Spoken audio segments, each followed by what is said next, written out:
Hello नमस्कार, welcome to inculcate learning. तो stat के कुछ कॉन्सेप्ट जो मुझे कराने थे, मैंने आपको बताया था कि 10 कॉन्सेप्ट्स हैं ऐसे जो बिल्कुल बेसिक हैं। तो वो कॉन्सेप्ट्स अगर आपको पता होंगे तो एटलीस्ट यूजीसी नेट पेपर 1 में जो बेसिक क्वेश्चंस आ जाते हैं आपको सडनली पता नहीं चलता क्या आ गया, और पेपर 2 एजुकेशन में तो डेफिनेटली इंपॉर्टेंट है। उसके साथ साथ अगर आप रिसर्च या पीएचडी के लिए सोच रहे हैं तो ये वाले जो स्टैट के कॉन्सेप्ट्स मैं कराऊंगी ये बहुत बेसिक है।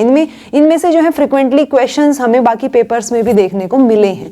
ओके, सो ये कॉन्सेप्ट्स एटलीस्ट आपको पता हो ताकि एक बेस जो है ना वो आपका बन जाए। ओके जी, सो ये 10 क्लासेस कोशिश करूंगी मैं कंटिन्यूटी में ही डल जाए।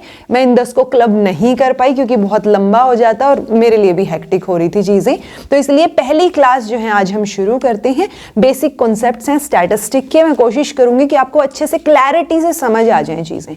2 चीजें होती हैं जब भी हम स्टैट की बात करते हैं। मैं बताऊंगी स्टैट भी क्या होता है, एक बार सुन लीजिए। 2 चीजें होती हैं, एक होता है पॉपुलेशन,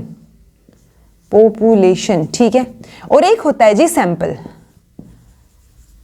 अब पॉपुलेशन क्या होती है? जब मैं रिसर्च करती हूं ना, पॉपुलेशन इज लाइक कि कितने लोग हैं ना। तो जब मान लो मैं रिसर्च कर रही हूं, अब मुझे रिसर्च करनी है 10वीं क्लास के बच्चों पे, ठीक है।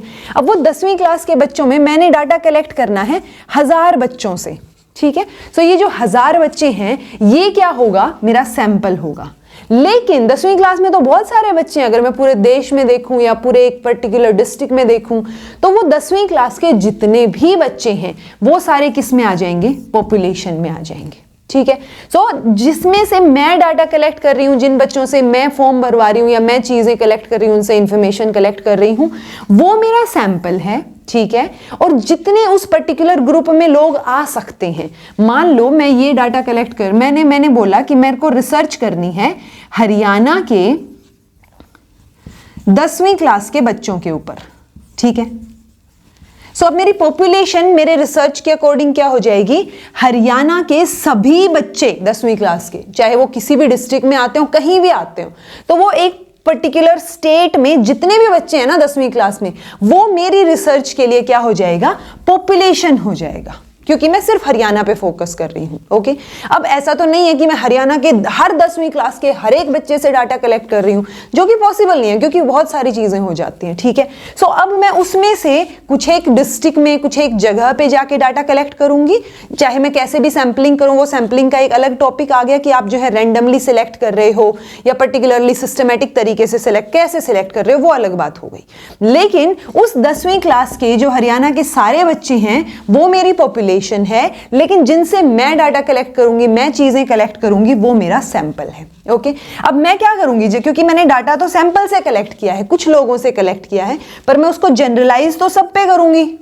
मैं बोलूं तो यही ना, जो भी मेरा रिजल्ट आएगा कि मान लो मैं 10th क्लास के बच्चों में ये देखना चाह रही हूं कि लड़के ज्यादा इंटेलिजेंट हैं या लड़की, एकेडमिक स्कोर किसका ज्यादा आता है।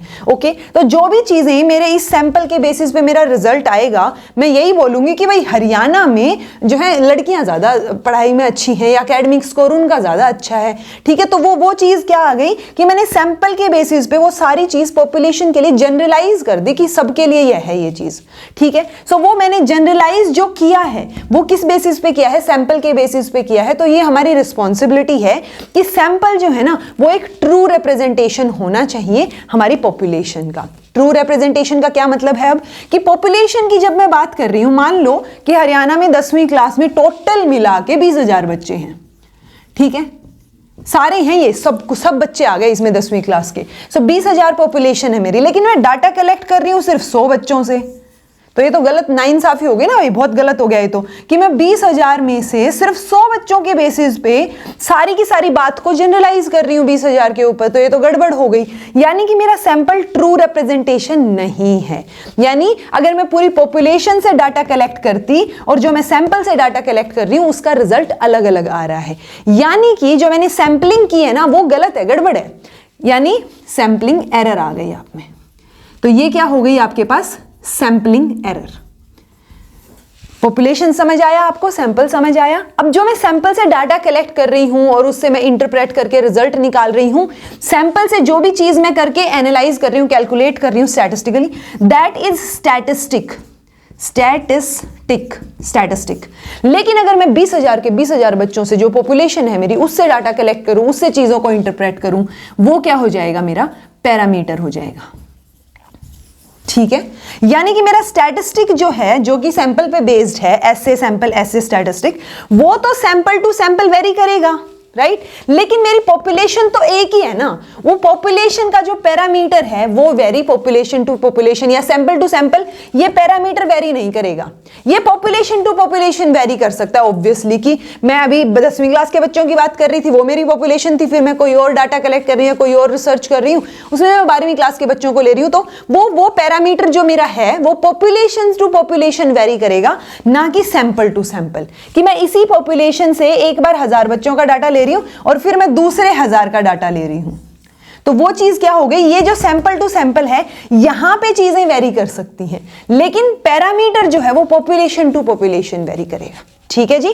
सो सैंपल, स्टैटिस्टिक, पॉपुलेशन, पैरामीटर। जब मैं सैंपल वाली चीजों को पॉपुलेशन के लिए जनरलाइज नहीं कर पा रही हूं, कुछ गड़बड़ एरर आ रही है, दैट इज सैंपलिंग एरर। यानी कि डिफरेंस अगर मैं बताऊं, पैरामीटर और स्टैटिस्टिक में जो डिफरेंस आएगा, that is my sampling error. मैं फोकस इसलिए डाल रही हूं इस पे क्योंकि इसी तरीके से सैंपलिंग एरर, पैरामीटर, स्टैटिस्टिक, इनसे क्वेश्चंस बनते हैं। ओके, तो वो आपको पता होनी जरूरी है। ये बिल्कुल बेसिक सी चीजें हैं, और ये बेसिक सी चीजें अगर क्लियर नहीं होंगी ना, तो आपको यही समझ नहीं आएगा कि पॉपुलेशन की बात हो रही है, पैरामीटर की बात हो रही है, पॉपुलेशन पैरामीटर होता क्या है। सो वो कंफ्यूजन नहीं होना चाहिए। ठीक है, सो ये क्या हो गया, पॉपुलेशन हो गया, पॉपुलेशन पी से पॉपुलेशन, पी से पैरामीटर, एस से सैंपल और एस से statistic. Okay, and sampling error. उसके साथ साथ अगर मैं चीज आपको एक वर्ड बताऊं, अच्छा ओके, तो देखो सैंपलिंग एरर जो है मेरी, थोड़ा सा फोकस करते हैं इसके ऊपर। सैंपलिंग एरर क्यों आ रही है, पैरामीटर में से सैंपल जो स्टैटिस्टिक है वो माइनस करने पे जो गड़बड़ आ रही है, कि अगर पैरामीटर के लिए वो सारी चीजें सही हैं जो मेरी सैंपल के लिए सही थी या स्टैटिस्टिक के लिए सही थी, तो यहाँ पे डिफरेंस नहीं आएगा ना, कि अगर मैं सैंपल वाली सारी चीजें पॉपुलेशन के लिए जनरलाइज कर पा रही हूँ तो चीजें सही हैं, सही है तो कोई एरर नहीं है, एरर नहीं है तो सैंपलिंग एरर नहीं है। सो बेसिकली अगर मैंने जो 20,000 का एग्जाम्पल दिया था, मैं उस 20,000 में से 5,000 का या 10,000 बच्चों का डाटा कलेक्ट कर रही हूँ, तो वो एक ह्यूज रिप्रेजेंटेशन हो गई वहां पे। यानी जैसे ही मैंने सैंपल जो मेरा था वो 100 से 1000 किया, 1000 से मैंने 5000 किया। सो जैसे जैसे मैं सैंपल का साइज बढ़ा रही हूं ना, वैसे में से मेरी जो ये एरर है ना वो कम होती जाएगी। यानी सैंपल साइज इंक्रीज करने से मेरी सैंपलिंग एरर जो है वो डिक्रीज हो जाएगी, मेरा डाटा जो है वो सही आएगा, मैं पॉपुलेशन के लिए बेटर तरीके से जनरलाइज कर पाऊंगी। ओके, उसके साथ साथ आप क्या करते हो, एक होता है standard error of mean, error of mean. यानी जब मैंने सैंपल से डाटा कलेक्ट किया, उस सैंपल से मैंने मीन निकाला, और अगर मैं पॉपुलेशन से डाटा कलेक्ट करूं और उसका मीन निकालूं, तो वो जो मीन के बीच में डिफरेंस रहेगा, यानी पॉपुलेशन की मीन और सैंपल का मीन, उन दोनों में अगर मैं डिफरेंस निकालती हूं तो वो मेरी क्या आ जाएगी, स्टैंडर्ड एरर ऑफ मीन आ जाएगी, क्योंकि sampling error is like parameter minus statistic. Okay, but अगर मैं मीन को ले रही हूं स्पेसिफिकली, तो वो जो एरर आई है वो स्टैंडर्ड एरर ऑफ मीन कहलाएगी। ओके, इसके साथ साथ एक और वर्ड आपको पता होना चाहिए, सैंपलिंग डिस्ट्रीब्यूशन, कि वो क्या होता है। जब मैं सैंपल से डाटा कलेक्ट करती हूं ना, तो मैं उसको क्या करती हूं, एक कर्व में रिप्रेजेंट करने की कोशिश करती हूं, जिसको कई बार हम कोशिश करते हैं कि वो नॉर्मल प्रोबेबिलिटी कर्व आ जाए अपना। ओके, एनपीसी जो हम आगे पढ़ेंगे, ये 10 क्लासेस में से एक में आपको एनपीसी के ऊपर क्लास देखने को मिलेगी। यानी मैंने जो डाटा कलेक्ट किया वो मैंने एक कर्व में रिप्रेजेंट किया। अब अगर मैंने कम बच्चों से डाटा कलेक्ट किया है, सो वो मेरा क्या हो जाएगा, वाइड डिस्ट्रीब्यूशन।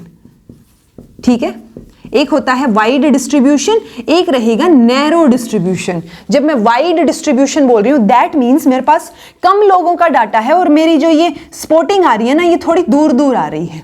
ओके, इसकी वजह से मेरा जो कर्व आएगा ना वो थोड़ा सा ऐसे किस तरीके का आता है, वाइड आता है।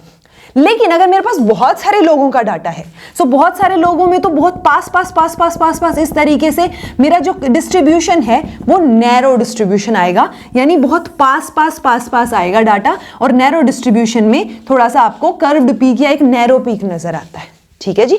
सो ये आपका वाइड डिस्ट्रीब्यूशन का मतलब है कि सैंपल का साइज कम है। अगर आप सैंपल साइज बढ़ा रहे हो सो डिस्ट्रीब्यूशन, सैंपलिंग का जो आपका डिस्ट्रीब्यूशन है वो नैरो हो जाएगा, और अगर डिस्ट्रीब्यूशन नैरो हो गया तो आपका जो प्रिसीजन है, मतलब जो आपके सैंपल वाली चीजें हैं और पॉपुलेशन वाली हैं, वो आपको क्लोज नजर आएंगी, यानी आपको वहां पे एरर नजर नहीं आएगी। आपके रिजल्ट्स जो हैं सैंपल वाले आप आराम से जनरलाइज कर सकते हो, वो प्रिसाइज रिजल्ट्स आपको देखने को मिलेंगे।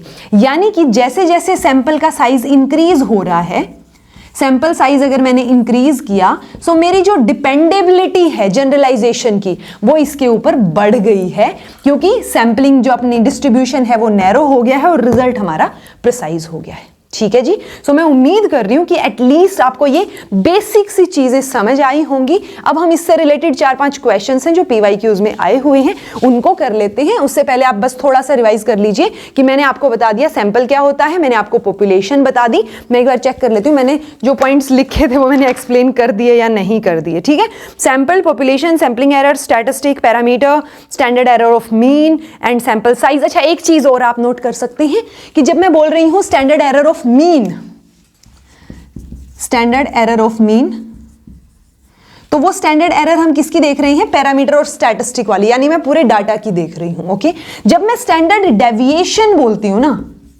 वो इंडिविजुअल स्कोर का स्टैंडर्ड डेविएशन होता है, यानी स्टैंडर्ड डेविएशन की क्या चीज आनी चाहिए थी उससे आप कितने डेविएट हो गए हो। राइट, यूजुअली हम मीन से कंपेयर करके करते हैं कि मेरा मीन ये है, इस मीन से मेरा इंडिविजुअल जो स्कोर है, इंडिविजुअल जो डाटा निकल के आया है वो कितना डेविएट कर रहा है। तो स्टैंडर्ड डेविएशन मैं इंडिविजुअल पे चेक कर रही हूं और स्टैंडर्ड एरर ऑफ मीन जो है वो हम पूरे स्टैटिस्टिक पे चेक कर रहे हैं, यानी सैंपल का जो डाटा निकल के आया है उसके ऊपर चेक कर रहे हैं। ठीक है जी। सो मैंने ये आपको बेसिक्स करवा दिए हैं, ये आपको क्लियर हो जाने चाहिए। फिर भी कोई कंफ्यूजन हो तो कमेंट कीजिएगा। अब आपको ये चीजें समझ आई या नहीं वो आप एक बार क्वेश्चन प्रैक्टिस करके देख सकते हैं। 5-6 क्वेश्चंस हैं, एक बार उनको प्रैक्टिस कर लेते हैं। ऑल्दो इस टॉपिक से बहुत ज़्यादा अलग अलग तरीके के क्वेश्चंस नहीं देखने को मिले हैं, लेकिन जो बेसिक क्वेश्चंस हैं वो स्टैटिस्टिक, पैरामीटर और सैम्पलिंग एरर के अराउंड रिवॉल्व करते हैं। ठीक है, सो पहला क्वेश्चन आपके सामने है, आप एक बार स्क्रीन को रोक के भी इसका आंसर देने की कोशिश कर सकते हैं। What is true about sampling error, तो सैम्पलिंग एरर के बारे में कौन सी चीज सही है। There is no relationship between sampling error and sample size, कि सैंपल साइज कितना है कितना नहीं है उससे हमारी सैम्पलिंग एरर पे कोई फर्क नहीं पड़ेगा, कोई रिलेशनशिप नहीं है। दूसरे में बोल रहे हैं कि सैम्पलिंग एरर जो है वो डिक्रीज होगी जब हम सैंपल साइज को डिक्रीज कर देंगे, सैम्पलिंग एरर इंक्रीज होगी जब सैंपल साइज को इंक्रीज कर देंगे, या सैम्पलिंग एरर डिक्रीज करेगी जब हम सैंपल साइज को इंक्रीज कर देंगे। ठीक है, तो decrease decrease increase increase and sampling error decrease और इंक्रीज। सो सैम्पलिंग एरर मैंने आपको बता दिया था आराम से कि पैरामीटर और स्टैटिस्टिक के बीच का जो डिफरेंस है एक तरीके से वो हम सैम्पलिंग एरर के रूप में लेते हैं। सैम्पलिंग एरर कब होती है, जब हमारा सैंपल एक ट्रू रिप्रेजेंटेशन नहीं होता हमारी पॉपुलेशन की, यानी उसको हम जनरलाइज बेटर तरीके से नहीं कर पाते, उसमें कुछ ना कुछ गड़बड़ है, दिक्कत है। ओके, तो मैंने क्या बताया था आपको कि अगर मैं ज्यादा लोगों से डाटा कलेक्ट करूंगी, यानी मैं सैंपल साइज को इंक्रीज करूंगी, तो मेरी सैम्पलिंग एरर जो है वो डिक्रीज हो जाएगी। ठीक है, तो sample size increase, sampling error decrease, ये हमारा क्या रहेगा, आंसर रहेगा डी। सैम्पलिंग, एक बात और ध्यान रख सकते हैं, सैम्पलिंग एरर को हम कभी भी जीरो नहीं कर सकते, यानी एलिमिनेट नहीं कर सकते, हम उसको हमेशा रिड्यूस कर सकते हैं। ये क्वेश्चन आपसे कोई पूछ भी सकता है कि how can you reduce the sampling error, so definitely simple सा जवाब है कि आप सैंपल साइज को बढ़ा दीजिए, आपकी सैम्पलिंग एरर ऑटोमेटिकली डिक्रीज हो जाएगी। ठीक है जी। नेक्स्ट है when the size of sample in a study increases, तो जब मैंने सैंपल साइज को इंक्रीज कर दिया है तो ये बोल रहे हैं कि standard error approaches the standard deviation, यानी स्टैंडर्ड एरर और स्टैंडर्ड डेविएशन बराबर हो जाएंगे। मैग्नीट्यूड ऑफ द एरर जो है वो डिक्रीज हो जाएगा, यानी अगर मैं सैंपल साइज इंक्रीज कर रही हूं तो मेरी एरर कम हो जाएगी। एक्यूरेसी ऑफ प्रिडिक्शन इंक्रीजेस, अगर मेरी एरर कम हो गई है सो जो प्रिडिक्शन की एक्यूरेसी है वो बढ़ जाएगी। Sample mean moves away from the population, यानी सैंपल का जो मीन है वो और पॉपुलेशन का मीन है वो दूर हो जाएंगे, अगर दूर होंगे तो ये तो सैम्पलिंग एरर इंक्रीज हो गई, राइट। तो ये अपना बी और डी स्टेटमेंट एक दूसरे के ऑपोजिट में है। एक में हम बोल रहे हैं कि एरर डिक्रीज हो रही है, दूसरे में मैं बोल रही हूँ सैंपल का मीन जो है वो दूर मूव कर रहा है पॉपुलेशन के मीन से, यानी उनमें काफी बड़ा डिफरेंस आ रहा है। अगर बड़ा डिफरेंस आ रहा है तो सैंपलिंग एरर ज्यादा हो गई ना, ठीक है। तो ये चीजें समझने की कोशिश कीजिए कैसे पूछा जाता है। देन है generalization from the sample becomes more dependable, यानी कि जब सैंपल साइज मैंने इंक्रीज कर दिया है तो उसी सैंपल साइज के ऊपर मैं डिपेंड हो जाऊंगी जनरलाइज करने के लिए, पॉपुलेशन के लिए चीजों को, राइट। तो वो नैरो डिस्ट्रीब्यूशन सैंपलिंग वाला जो मैंने आपको बताया था वो चीज स्टेटमेंट यहाँ पे सही है। तो सैंपल मीन जो है पॉपुलेशन मीन से दूर नहीं नजदीक मूव करेगा क्योंकि सैंपलिंग एरर मेरी कम हो रही है। सो ये स्टेटमेंट गलत है, बी वाली सही है। स्टैंडर्ड एरर का जब आप फॉर्मूला देखते हैं ना, स्टैंडर्ड एरर ऑफ मीन का, स्टैंडर्ड एरर ऑफ मीन वो किसके बराबर होता है, स्टैंडर्ड डेविएशन जो हम इंडिविजुअल स्कोर के लिए निकालते हैं डिवाइड में अंडर रूट सैंपल, सैंपल का जो साइज है कितना सैंपल साइज है, ठीक है। सो स्टैंडर्ड एरर देखो कुछ भी हो डिवाइड में सैंपल तो है ना, तो सैंपल साइज के ऊपर डिपेंड तो करेंगी ना। अगर मैं इसको इंक्रीज कर रही हूं सो ओवरऑल ये वैल्यू जो है स्टैंडर्ड एरर की तरफ थोड़ी ना अप्रोच करेगी ओवरऑल, ठीक है। तो इसलिए फर्स्ट स्टेटमेंट भी गलत हो गई, हमारा BCE आंसर ठीक है, यानी मैग्नीट्यूड जो है वो एरर का डिक्रीज हो जाएगा, यानी सैंपलिंग एरर डिक्रीज हो जाएगी। एक्यूरेसी जो है प्रिडिक्शन की डेफिनेटली इंक्रीज हो जाएगी, और जनरलाइजेशन जो है सैंपल के ऊपर वो ज्यादा डिपेंडेबल हो जाएगा, जो मैंने आपको बताया भी कि जनरलाइजेशन फ्रॉम सैंपल वो ज्यादा डिपेंडेबल होगा अगर मैं सैंपल साइज इंक्रीज करती हूं, क्योंकि सैंपलिंग डिस्ट्रीब्यूशन ज्यादा नैरो हो जाएगा, ठीक है। तो जो नैरो हो गया sampling distribution sample size increase करने से, तो हम क्या बोल सकते हैं कि वो ज्यादा बेटर तरीके से पॉपुलेशन की चीजें दिखा रहा है। पास डाटा है हमारे पास जो मैंने आपको बताया था, नैरो और वाइड डिस्ट्रीब्यूशन, ओके।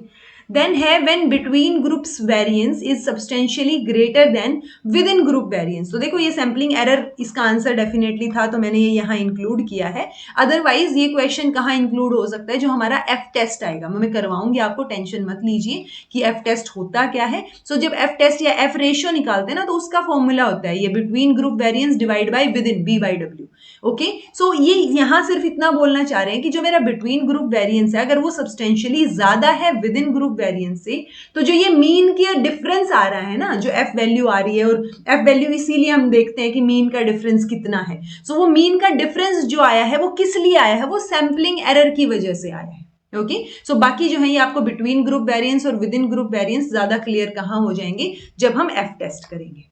देन है जी the standard error of mean, जो मैंने आपको बताया अभी ये बोल रहे हैं कि has the greater value than the standard deviation of individual scores. तो ये तो मैंने आपको अभी फॉर्मूला बताया ही था कि स्टैंडर्ड एरर ऑफ मीन जो है वो किसके बराबर हो जाएगा, स्टैंडर्ड डेविएशन, जिसको हम सिग्मा से भी डिनोट करते हैं, divide by under root n, यानी जो आपका सैंपल का साइज आया है वो। सो ग्रेटर वैल्यू नहीं आएगी स्टैंडर्ड डेविएशन से, ठीक है। तो ये स्टेटमेंट गलत है अपनी। Decrease with increase in sample size, तो ऑब्वियसली जब मैं सैंपल साइज बढ़ा रही हूं तो मेरा जो स्टैंडर्ड एरर ऑफ मीन है वो भी डिक्रीज हो रहा है, जैसे मेरी सैंपलिंग एरर डिक्रीज होती है, okay. Is less for the samples drawn from the heterogeneous group, तो ये स्टेटमेंट भी आपकी गलत है जी, कि स्टैंडर्ड एरर ऑफ मीन वो जब आप किसी भी ग्रुप में करते हैं तो वो फिर standard error of mean automatically equal रहेगा, एक ही वैल्यू आएगी ना स्टैंडर्ड एरर ऑफ मीन की, जो मेरा डेविएशन आया है डिवाइड बाय मेरा जो सैंपल है। तो आंसर मेरा बी ओनली सही आ गया। ये मेरा फॉर्मूला है स्टैंडर्ड एरर ऑफ मीन का, जो आप थोड़ा ध्यान में रख सकते हैं, okay. A statistical measure based on the entire population is called parameter। तो मैंने आपको बोला था जब हम entire population से डाटा कलेक्ट करके चीजों को मेजर कर रहे हैं, एनालाइज कर रहे हैं, तो वो पैरामीटर है। ये बात इन्होंने यही बोल दी क्वेश्चन में ही। Which of the following are the characteristics of parameter? So parameter जो है वो वेरी करेगा सैंपल टू सैंपल, नहीं सैंपल का तो हम स्टैटिस्टिक लेते हैं, तो स्टैटिस्टिक वेरी करना चाहिए सैंपल टू सैंपल। तो पैरामीटर तो पॉपुलेशन का है, उसका तो सैंपल से फर्क ही नहीं पड़ेगा, वो तो एंटायर पॉपुलेशन का निकाला है हमने, तो ये स्टेटमेंट गलत है।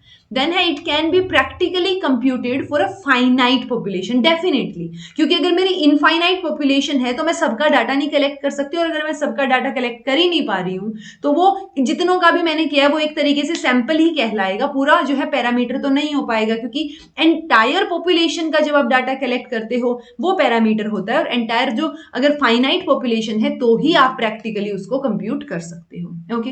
It has a fixed value for a given population under given given conditions. तो इसकी एक फिक्स वैल्यू आपको नजर आएगी एक पॉपुलेशन के लिए अंडर गिवन कंडीशंस। ये स्टेटमेंट भी बिल्कुल ठीक है, क्योंकि पॉपुलेशन टू पॉपुलेशन अलग अलग पैरामीटर हो सकता है, बट एक पॉपुलेशन के लिए तो एक ही पैरामीटर होगा ना, ठीक है। It changes with the size of population, तो पॉपुलेशन ओवरऑल पॉपुलेशन का निकाल रहे तो साइज के हिसाब से तो चेंज नहीं होना चाहिए। देन ये बोल रहे हैं it can be estimated by using sampling variance, तो यूजुअली आप सैम्पलिंग वेरिएंस का इस्तेमाल करके इसको एस्टिमेट कर सकते हैं, ठीक है।